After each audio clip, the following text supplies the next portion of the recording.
नमस्कार, मैं हरि, आप देख रहे हैं डिजिटल न्यूज झारखंड। आज जानते हैं झारखंड के प्रमुख खबरों के बारे में। इससे पहले से छोटी सी निवेदन के वीडियो को एक लाइक अवश्य कर दें। आपका लाइक करना ही हमारा मेहनत का फल होता है। वहीं आज की पहली और बड़ी खबर की बात करूं तो झारखंड में 1932 का खतियान पारित, ओबीसी को मिलेगा 27% आरक्षण।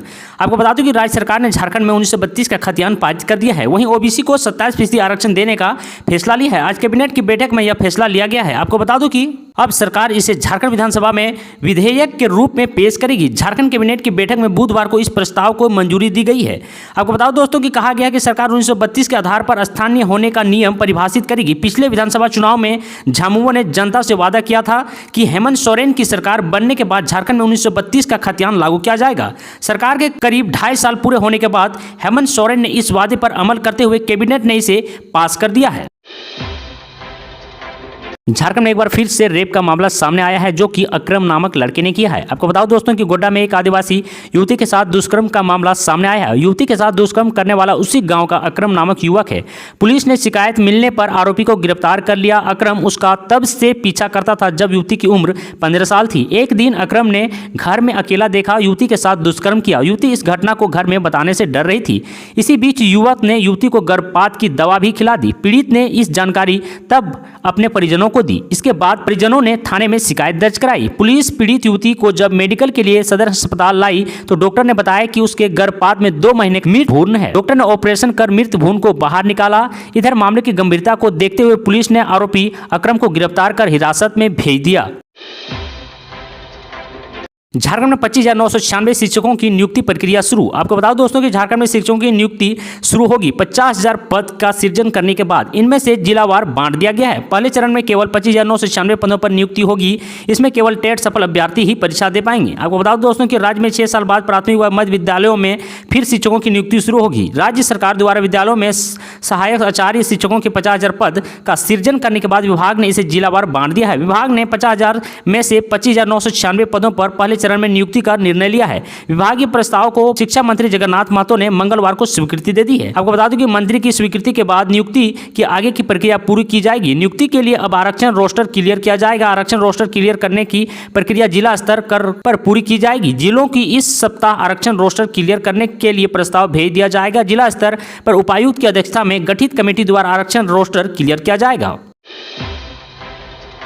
बीजेपी के निशाने पर सोरेन परिवार, बाबूलाल मरांडी बोले कहां से बनाई 250 करोड़ की संपत्ति। आपको बताओ दोस्तों कि बीजेपी विधायक दल के नेता बाबूलाल मरांडी ने सोरेन परिवार के खिलाफ जोरदार हमला किया है। उन्होंने कहा है कि जब भी ये परिवार परेशानी में घिरती है तो आदिवासी कार्ड खेलने का काम करती है। वहीं जब इन पर जांच की बातें आती है तो ये बड़े बड़े अधिवक्ता को अपने पैरवी के लिए लाते हैं। भाजपा विधायक दल के नेता बाबूलाल मरांडी ने आरोप लगाया है कि सोरेन परिवार के करीब 250 करोड़ रुपये के प्रॉपर्टी की मालिक है, जिसमें 108 संपत्ति है, लेकिन इलेक्शन कमीशन को उन्होंने जो ब्यौरा दिया है उसमें महज 33 संपत्तियों का जिक्र है।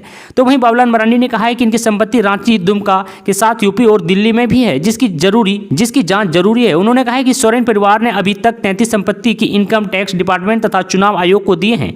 अपने हल्फनामा में घोषणा की है, लेकिन जो कागज और सबूत मेरे पास है उसके अनुसार 108 संपत्ति इस परिवार के नाम से हैं, जो लगभग 250 करोड़ की है। इनकी संपत्ति रांची से लेकर दुमका, दिल्ली और उत्तर प्रदेश तक में फैली हुई है।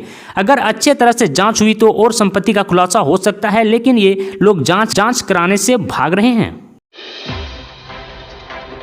तो वहीं धनबाद से एक बड़ी खबर आ रही है कि मुख्यमंत्री हेमंत सोरेन की भाभी ने कहा कि एसपी करा रहे हैं धनबाद में कोयला चोरी। मथुरा ने बीसीसीएल को ठहराया जिम्मेदार। आपको बता दूं कि धनबाद में अवैध कोयला खनन के लिए जिम्मेदार कौन है के सवाल पर मुख्यमंत्री हेमंत सोरेन की भाभी एवं जमा की विधायक सीता सोरेन एवं टुंडी के झैमो विधायक मथुरा प्रसाद में मतभेद है। सीता सोरेन का आरोप है कि धनबाद में वरीय पुलिस अधीक्षक एसएसपी कोयले को अवैध खनन और परिवहन करा रहे हैं। इससे प्रतिदिन करोड़ों रुपए के राजस्व का नुकसान हो रहा है। आपको बता दूं कि वरीय पुलिस अधीक्षक की मौन सहमति और अप्रत्यक्ष रूप से समर्थन के कारण जिले में कोयले का अवैध खनन और परिवहन धड़ल्ले से जारी है। उन्होंने इस मामले को केंद्रीय गृह मंत्रालय, मुख्यमंत्री, ईडी और सीआईएसएफ मुख्यालय से कार्रवाई की मांग की है।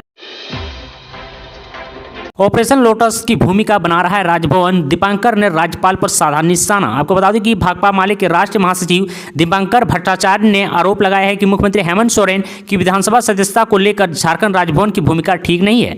आपको बता दें कि बुधवार को पार्टी कार्यालय में उन्होंने कहा है कि राज्य में 3 हफ्ते में अस्थिरता का माहौल बना हुआ है। चुनाव आयोग ने राज्यपाल को अपना मतवाई भेजा, लेकिन राज्यपाल रमेश बैस ने इसका खुलासा नहीं किया। इससे भाजपा को फायदा है। राजभवन की चुप्पी से प्रदेश में भाजपा के ऑपरेशन लोटस का माहौल माहौल बना रहा है। आपको बताओ दोस्तों कि दीपांकर भट्टाचार्य ने कहा कि झारखंड राज्य भवन को चाहिए कि चुनाव आयोग का जो भी मतबय हो उसे सार्वजनिक करें। भाजपा ने महाराष्ट्र में जिस तरह की हरकत की है वैसे ही हरकत बिहार व झारखंड में भी करना चाहती थी, लेकिन उसमें सफल नहीं मिली। भाजपा चाहती है कि इस देश में वह सिंगल पार्टी रहे और लंबे समय तक राज करे। यह लोकतंत्र के लिए घातक है। वर्तमान में नीतीश कुमार ने बिहार में जो कदम उठाया है वह सराहनीय है। भाजपा की इस साजिश के विरोध में सभी वामदल झारखंड में ही भी हेमंत सोरेन की सरकार को समर्थन दे रहे हैं। ऐसे ही झारखंड की तमाम बड़ी खबरों को जानने के लिए चैनल को लाइक एंड सब्सक्राइब अवश्य कर लें। आज के लिए इतना ही। जय हिंद, जय भारत, धन्यवाद।